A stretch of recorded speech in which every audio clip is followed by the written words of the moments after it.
What's up YouTube, Saf here on Super Saf TV, and in this video I'm going to be comparing the specs of the LG G3 to the Sony Xperia Z2. So the G3 has just been officially announced today. There was lots of leaks and rumours, but now we've officially got it, and the specs have been officially confirmed. And the Sony Xperia Z2 is currently one of the best Android smartphones out there at the moment. I've got it in hand right now, and there's a full review on the channel. If you do want to go ahead and check it out, you can check out a full hands-on review of the Sony Xperia Z2. A great phone here as well. But how do these two compare, and what are the key differences? Well, do hit that thumbs up button and let's find out in this head-to-head spec comparison. So starting off with the size, this is quite interesting. The G3 is a little bit smaller in terms of height, 0.5mm smaller in terms of height, but it is a little bit wider, 1.3mm wider, and it's also 0.6mm thicker compared to the Sony Xperia Z2. So very similar size devices here, so you know there's not much difference here. But what's interesting is that the LG G3 has a 5.5-inch screen, whereas the Sony Xperia Z2 has a 5.2-inch screen. So considering that they're very similar size devices, it's really impressive that LG have managed to cram in a very large size screen, and they've done this by really having very minimal bezels. They did this with the LG G2 as well, and they've done this with the G3 as well. Very minimal bezels, and they've managed to get a 5.5-inch screen in this size device, which is very, very impressive. And moving on, there's a difference in terms of resolution as well. The Sony Xperia Z2 has a 1080p display, so that's 1920 by 1080, roughly about 424 pixels per inch. So quite a nice screen and very pixel dense. It is very, very nice. LG G3 takes that one step further, and you've got a 1440p screen, so that's a QuadHD screen. So that's 2560 by 1440, and pixel density is roughly about 538. So a massively high pixel density here. It's absolutely awesome, and that should result in more crisp and more sharp images. So the G3 definitely gets an advantage here in terms of the resolution, but one thing you will have to bear in mind is that you're gonna have to wait around for some optimized apps, because most apps won't be suitable for this resolution as yet. They're mostly going to be at maximum of 1080p. So although images will look great and some videos that you have on the phone will look great, apps such as YouTube and things, you are going to have to wait around till they're fully optimized for this resolution on the LG G3. Now looking at the weight, the LG G3 actually weighs lower than the Sony Xperia Z2, roughly about 14 grams less compared to the Sony Xperia Z2. So it's a larger screen, but it also weighs less. Now that does come down to the build choices. The LG G3 is still a plastic body, but it's got metallic skin, so it does look quite premium. It does look like it's metal, but it's actually still plastic, and that's what helps it keep the weight low, and it's scratch resistant, and it should also prevent fingerprints. Now the Sony Xperia Z2 has more of a premium build here. You've got an aluminum frame, and you've got glass panels at the front and the back, scratch resistant glass panels on the front and the back. Now because of this build, it does weigh a little bit more compared to the G3, and it's also water and dust resistant, so IP58 water and dust resistant. So you can put this under a tap, you can put it underwater, and it's absolutely fine. And that's a big advantage that the Xperia devices have.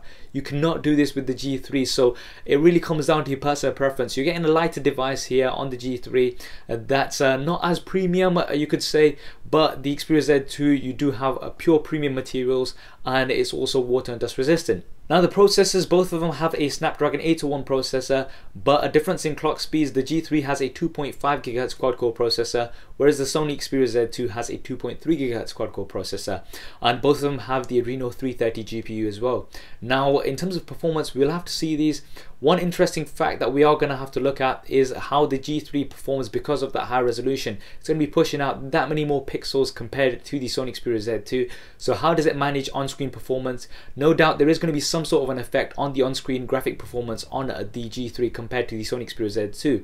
Now in terms of RAM, the Sony Xperia Z2 comes with 3GB of RAM, so lots of RAM there, great for multitasking, and it's quite fast and snappy, as you will see in my review. Now comparing that to the G3, you've got a 2GB version as well as a 3GB version. Now the 2GB version has 16GB of onboard storage, whereas the 3GB RAM version has 32GB of onboard storage. The Sony Xperia Z2 only comes in 16GB, so that's a difference here, but both of them do come with expandable storage. Micro SD up to 128GB, so you can really expand the memory on both of these devices. With the G3, they have been boasting that it can take up to a 2TB SD card, which you know you can't even get right now, but they're boasting that fact, so that's just something to bear in mind. but realistically speaking, I don't think you're going to be needing more than 128 gig. Now let's move on to the camera. So the Sony Xperia Z2 has a 20.7 megapixel rear-facing camera, and the sensor size of this is the same as most compact cameras out there. Now you can check out a full camera comparison of the Xperia Z2 with the iPhone 5 on the channel, so you can see some hands-on shots and see how it really performs, and it's absolutely great. I'm also going to be doing more camera comparisons with the Xperia Z2 on the channel, so make sure you are subscribed to see those. And it's very nice, and you've got lots of different features on here. One to mention is background defocus, where you can blur out the background after taking a shot, and this gives you a bit of a shallow depth of field look, which is similar to what you'd find on a DSLR, so replicating that look. Now with the G3, you've got a 13 megapixel rear-facing camera, so the resolution is not that high, but you have got optical image stabilization, so that is really nice to see. We're not seeing optical image stabilization on many smartphones these days. You've also got laser autofocus. Now this is the first we've seen on a smartphone, and it's supposed to give you super fast autofocus. It looks very impressive. It will be really nice to test this out. And you've also got a dual LED flash, so you've got white and amber, and these fire off in different combinations to give you more natural skin tones, and this is similar to the iPhone 5s, so that's another advantage you've got here on the G3. In terms of video, both of these film up to 4K, so that's 2160p ultra high definition, and that's absolutely great on both of these. Now the Sony Xperia Z2 does have video stabilization at 4K, and the LG G3 is going to have optical image stabilization at 4K, so this is going to be a nice shootout testing both of these cameras out. They both also film at 1080p as well as 720p at slow motion. In terms of the front facing cameras, the Sony Xperia Z2 has a 2.2 megapixel front facing camera, the LG G3 has a 2.1 megapixel front facing camera. Both of these are capable of filming 1080p HD.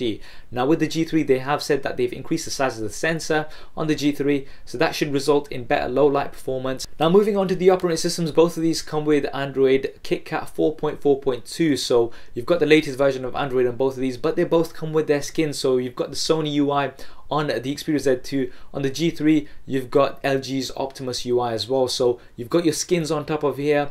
Now this is going to mean that you're going to have some additional features on Android with these skins, but it's also going to mean you're not going to get the updates directly from Google. You're going to have to wait around for LG, and you're going to have to wait around for Sony to get these on there. Now looking at some of the additional features that these devices offer, the Sony Xperia Z2 does have front-facing stereo speakers. These are pretty good. They're not as good as the HTC One M8, I have to admit, but they are very good, and the fact that they're front-facing does make a big difference. And the Sony Xperia Z2 also comes with some headphones. You've got some premium headphones, which you don't usually get with your smartphone, so that's quite nice to see. And again, these are very nice. Now with the LG G3, you've got a 1-watt speaker with a boost ramp as well, so the sound is supposed to be quite loud and nice on the LG G3, but it's still a back-facing speaker. So the Sony Xperia Z2 does have front-facing speakers, so we are going to have to put these side by side to see which one comes out on top.